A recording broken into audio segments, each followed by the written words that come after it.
Deyir bir gün istəyib atamla bir məclisə gedək.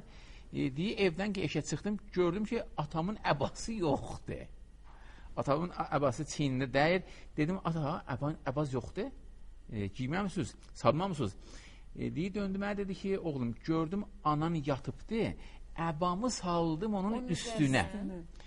Deyir mən döndüm dedim ağa əbasız yesuq abirimiz gedər.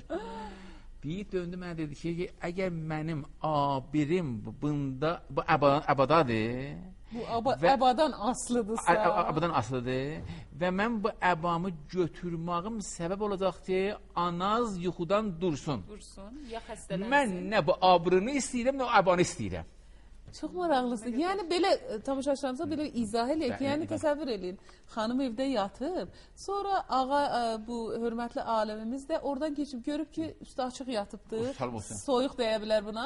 Elə əlində əbası var imiş. Sonra yəni o anda evdən bayıra çıxmaq istəmirmiş. Yox, ondan öncə onun üzərinə salır. Sonra evdən ki bayıra istəyib çıxa, onu qaldırmaq düşünüb ki mən əgər bunu onun üzərindən qaldırsam yuxudan oyana bilər.